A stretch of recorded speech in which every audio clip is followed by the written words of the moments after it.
Hey everybody, Captain Lou here with another edition of Tigers Daily here on the Fan Arch Network. Happy Monday, July the 27th, 2026. Hey, we'd love to start by inviting you to subscribe to our YouTube channel, which is Tigers Daily. We give you all the banner back and forth, all the updates, the good, the bad, everything in between. We talk about the latest rumors, the games from the night before, and of course, we take a look at what's ahead for the Tigers. An important time right now with the deadline, the trade deadline that is fast approaching, about a week away from today, as a matter of fact. All of that and more right here on Tigers Daily. For those of you that have subscribed to the channel, I say thank you from the bottom of my heart. We're over 500 subscribers in about a month's time here doing the Tiger Daily updates. That's great, and I can't thank you enough for that. And everybody that's chimed in with the comments and just a banner back and forth, taking time to watch on a daily basis. It means so much to me. I'm just a fan, just like you guys. Love to talk baseball, love to talk Tigers, and that's what we do here on Tigers Daily. Well, this is a tough one. It's not a happy day right now in the clubhouse for the Tigers. Blowing opportunities. That's the phrase of the day today. A costly weekend, to say the least, for the Tigers. Really had an opportunity to make some hay in the wild card standing. They're still there. They're still in it. But these are one of the weekends where you go look back on and say, a must win. I know it's 162 games. I get it. But if there was ever a feel of a chance to take advantage and a must weekend where you really could have, gained a little more ground in the wild card hunt, even the division hunt, with Cleveland and Chicago not really looking like they want to take a stranglehold, this was it. But the Tigers, just like them, not able to take a stranglehold. What a costly weekend, as we mentioned. Saturday, Casey Mize struggled a little bit in the beginning of his start, but he was able to overcome it, powered through it, thought he pitched fantastically for the Tigers on Saturday again. He gave up, I think just one run. That's it. You can't ask for more than that, right? Tigers had a 2-1 lead. Obviously, it wasn't enough. Perez got the home run in the 7th, and then Waguespack gave up the home run to in the 9th inning to Lofton, and that made it 3-2. Detroit couldn't muster anything, leaving runners in scoring position again. A blown lead for the Tigers. That seems to be the theme of the year for Detroit, right? And it happened again this weekend on Saturday, and then yesterday's game. This one hurts. It really does. Not only could the Tigers have gained another game on Cleveland in the wild card standing, they overcome a very, very shaky start for Valdez. He gave up a couple of runs in the first inning and then loaded the bases in the first inning on top of that. And you're thinking, oh my goodness, deja vu again, right? But he got out of the inning with the bases loaded, was able to get out with only 2 runs. Then they gave up another run, so it's 3-0.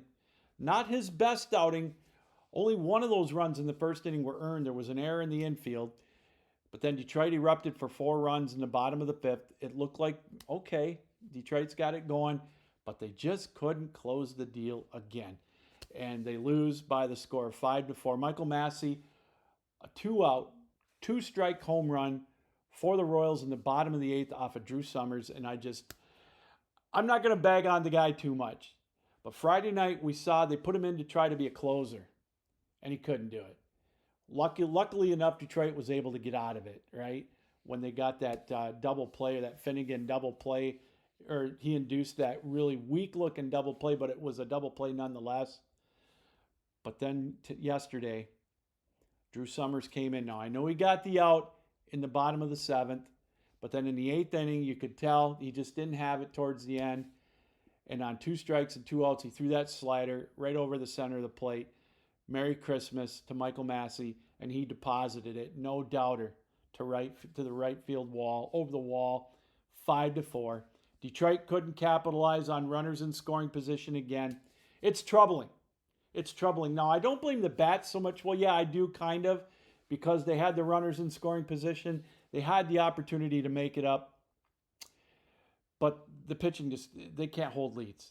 That's the bottom line. I don't care if it's 3-2, 2-1, 7-6. That was the 30th blown lead for the Tigers this year. They've wildly surpassed last year. 17 games they've lost when they've had the lead in the 7th inning. That leads Major League Baseball. There's no bigger indictment on your bullpen than that right there. Detroit's got to do something about it. Now, I know a lot of people that I talk to, they're saying, well, yeah, Detroit's, they don't have a chance. Well, let's face it. In this anemic American League, they've got a chance. But not when they play like this. It sure makes it hard to believe they've got a chance. And we'll go over some of the comments about that a little bit later on. It's just, I'm kind of at a loss. Detroit very easily could have got swept in this series too, and that's the troubling thing. Kansas City, with all due respect to the Royals, Bobby Witt was on the IL. They very easily could have got swept.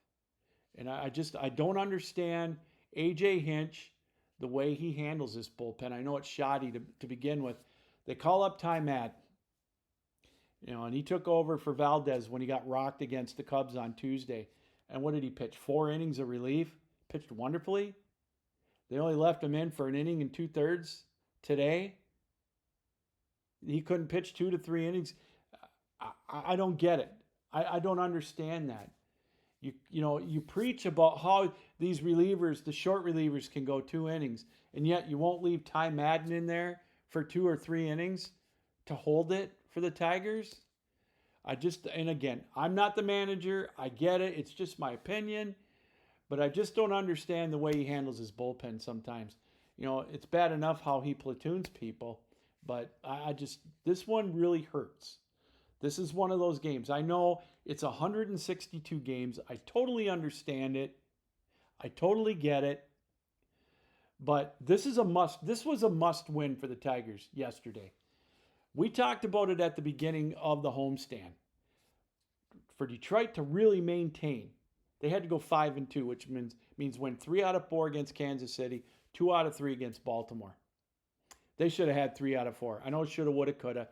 There's no excuse. They had the leads Saturday and yesterday and blew them. And when you get that lead, the way they rallied yesterday to get that lead, they shouldn't have gave it up.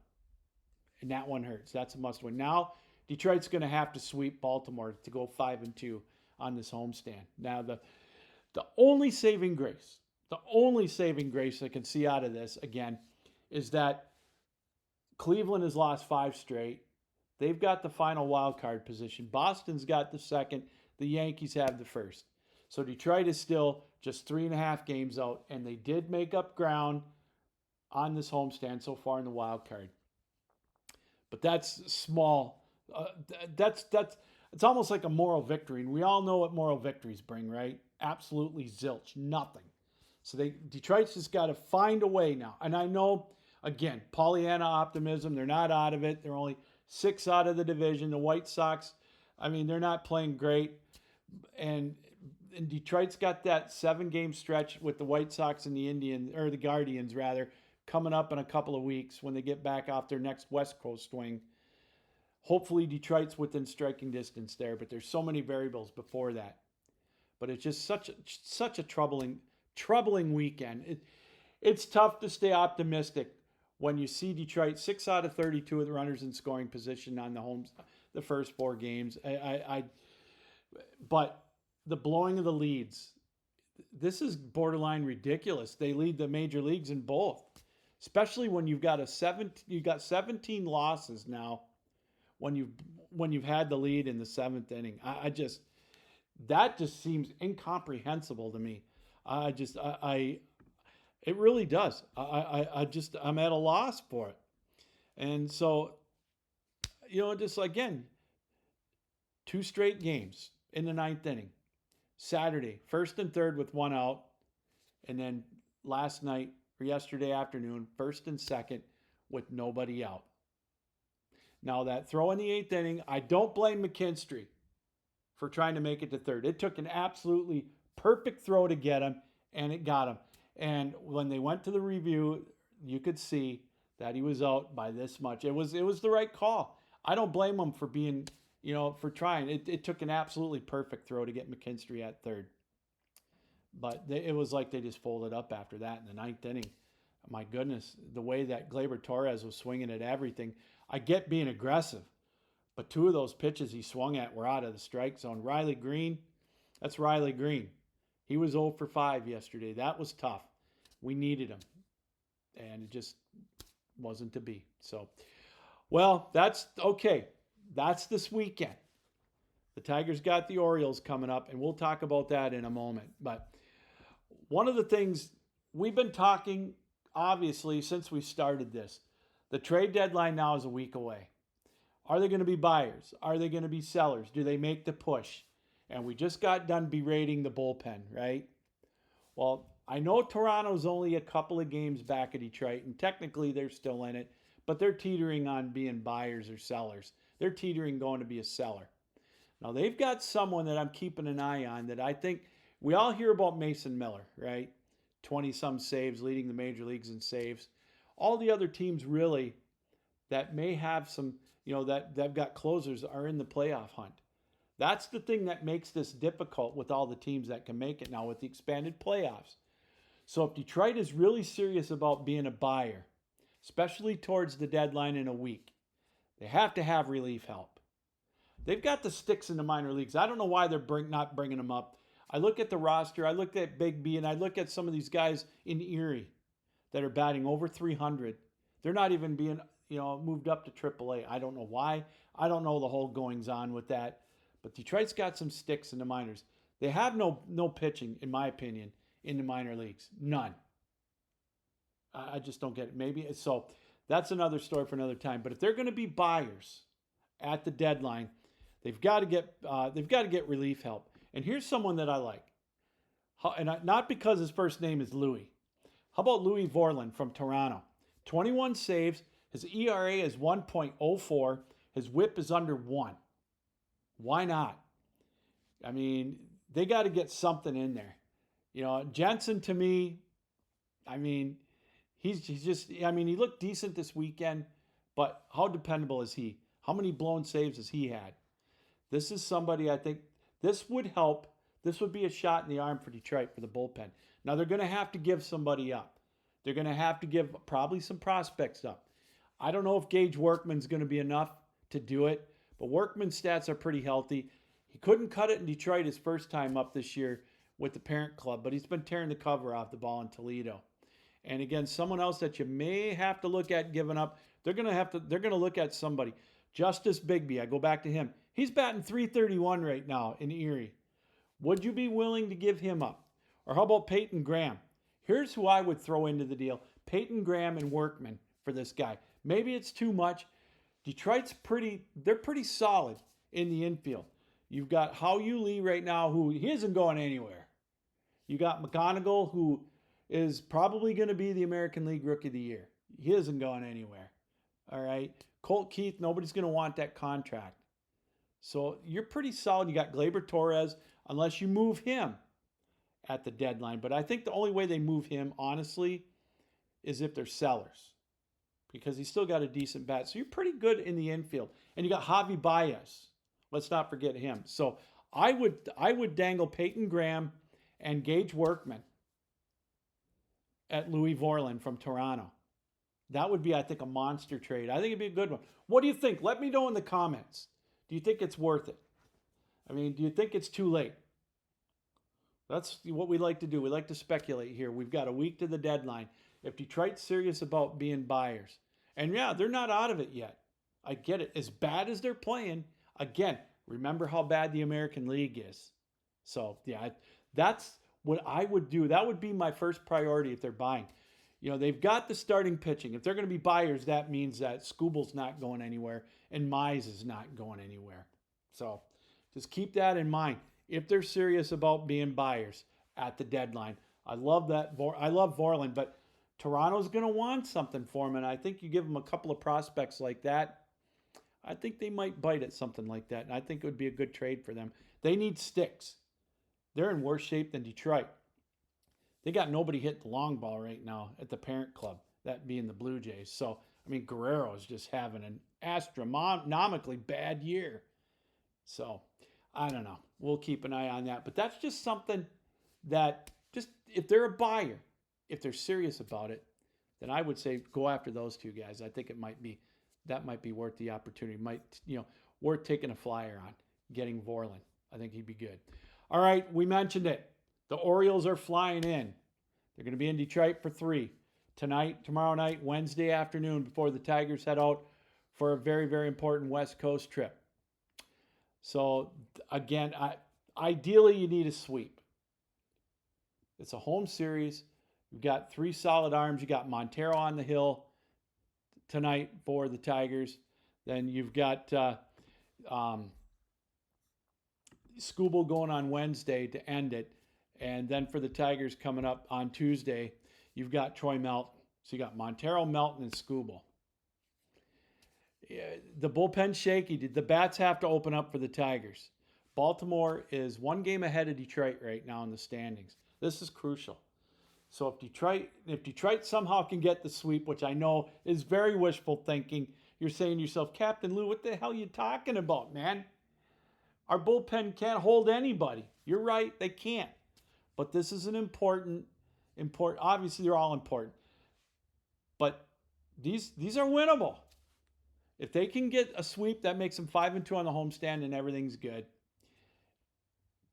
2-1, they got to win the series. That's paramount. Skubal, it could be his last outing in a Tiger uniform. We'll talk about that more tomorrow and Wednesday.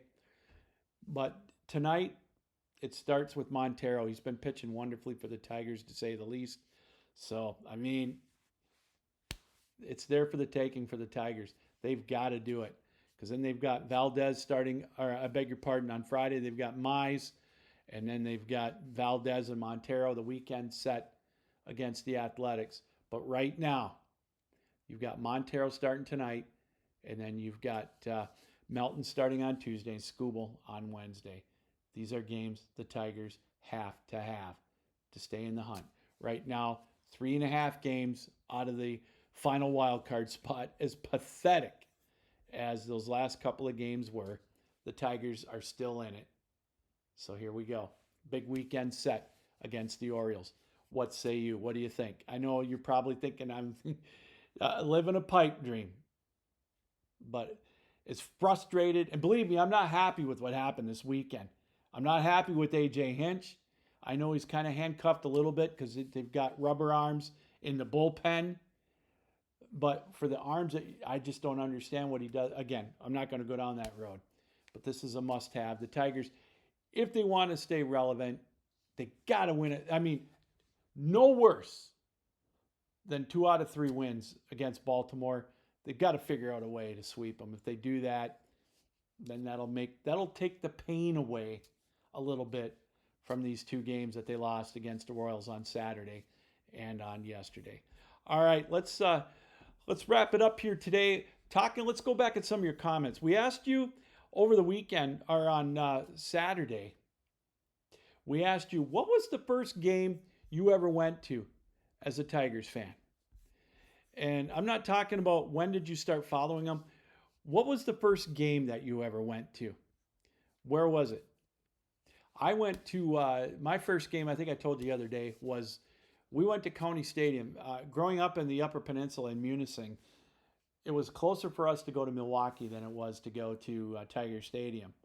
It was like an 8-hour drive for us to go to Detroit, and it was like 5 to go to Milwaukee.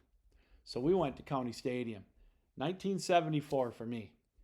Woody Fryman, no-hitter, going into the 8th inning, 1-hit shutout, and Aurelio Rodriguez got the 2-run jack to win it for the Tigers 2-0. It had so much fun. There was only like 8,000 people at County Stadium. I mean, the Brewers and the Tigers were really bad that year. I think they both had 95 losses. It was ugly.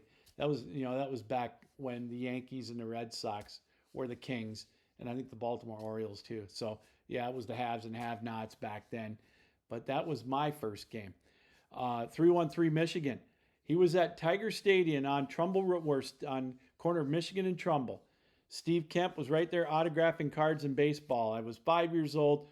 Him wanting his autograph. He was his favorite player, but he was too scared to go up to him and ask. Hey, there's no shame in that, 313. Believe me, no shame in that. And I asked he said that he wasn't shy anymore after that. And we all know what happened. Steve Kemp got traded to the White Sox for Chet Lemon. And of course, Lemon got the ring for the Tigers in '84. Richard Richard LeClaire, his first Tiger game was on his 7th birthday, July 9th, 1967. The Tigers beat the Red Sox 10-4 at the corner. I love these stories. He said, I cannot remember who started the game, but in looking it up, Earl Wilson started and got the win. And he also got a home run to help his cause. Back in the good old days when pitchers batted, right? That was before my time because I didn't start watching. Well, they did in the National League. I didn't start. My recollection was when the American League had the DH. What an exciting first game. Indeed it was. Let's see. Virgil Green chimed in and said he's been to County Stadium a few times. He's been to so many stadiums. It's pretty cool. He's been to Wrigley. He's been to Comiskey. That's for those of you that are a little bit younger. Of course, that's where the White Sox played. That was their name of their stadium for 100 years, it seemed like. Fenway. I've never been to Fenway. I would love to go there sometime. But he's been to Fenway. And he said he had a lot of fun going there. So those are some of the people that, their first game going in person. And TLC, PRC talking about when he first became a Tiger fan back in '68, back in the glory days, watching his TV, watching on a black and white Quasar TV, that World Series in '68, talking about how helping out in harvest season, and just all listening on those summer nights on his transistor radio. That's what I did. My parents used to tell me in the summertime I could stay up as long as I wanted. I think I mentioned this story. As long as I wanted until the Tiger game was over. And I just couldn't wait for the West Coast games. They always had those 3-game series with Seattle, Oakland. Well, when Seattle first came along. Before that, it was Oakland and Anaheim, or California back then they called them. And then maybe they would lump in Texas as a road trip. So, yeah, and I always tried to stay up till midnight or 1 o'clock. Never seemed to work when you're 9 and 10 years old, but sure was worth a try. But those are my recollections. So again, thank you for sharing those stories with me. And I really do appreciate that. And those of you that haven't, if you've got a recollection of your first game that you've gone to, even if it's not the Tigers, your first professional game, let us know. I'd love to share it here on the air. And then finally, again, just some viewer comments on your trust in Scott Harris. What is your confidence level? Are the Tigers pretenders? What should they do at the deadline? I would still say it's probably 80% of you are saying to get rid of Skubal, which I understand.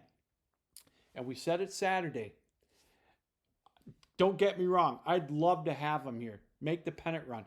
I hate the fact of playing for prospects and playing for the future. Totally get it. I would love to overpay. Keep them both. But they're not. I just don't think they're going to do it. I just don't think Detroit's going to do it. And I would love to see Skubal here for the duration for the rest of the year. In a perfect world, sign him long term in 27 when they get the new CBA. Or I would love to see him guide Detroit to win a World Series this year, then do whatever he wants. I just don't see either one of those options coming. My heart says keep him here, but my head says trade him while you can. And that seems to be the consensus. Like Benjamin Brewer says, does Harris have the moxie to make a smart move? He hasn't shown that at all. I mean, he's made a couple. Obviously, getting Hao-Yu Lee has been a steal for us, but that's one of the few. But I tend to agree with Benjamin Brewer.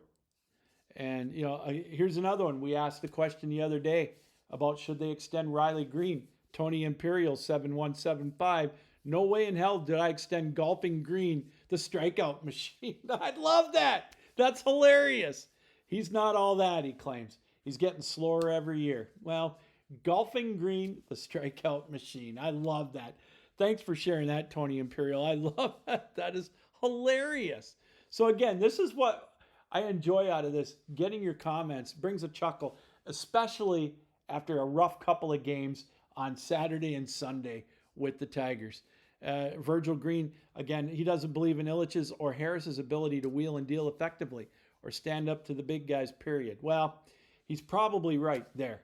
And we can talk about, he's mentioned Outman in the lineup. I don't understand that as well, but I think the silver lining is Baez again played wonderfully on Saturday. I think he had 3 doubles, and then he was 3 for 4. I think you're going to see Baez back in the lineup before they head out west. And that's going to, in a perfect world, put him in center field. He's an above average fielder in center field. He's got the range. He's showing that. And I think Altman might get a trip back to Toledo. That's what I would do. But who knows? They might keep Altman and send Malgeri down for all I know. So those are just some of the comments. 313 Michigan saying, yes, definitely extend Riley Green. So there's 1 for and 1 against. Trade Skubal. And maybe Mize off the teams and get a boatload for Skubal. Yeah, you probably would. And again, I think the price of poker is going up for Skubal here with that outing that he had on Friday against the Royals. So yeah, that's kind of what needs to be done. And Go Blue for Life said Anderson needs to go.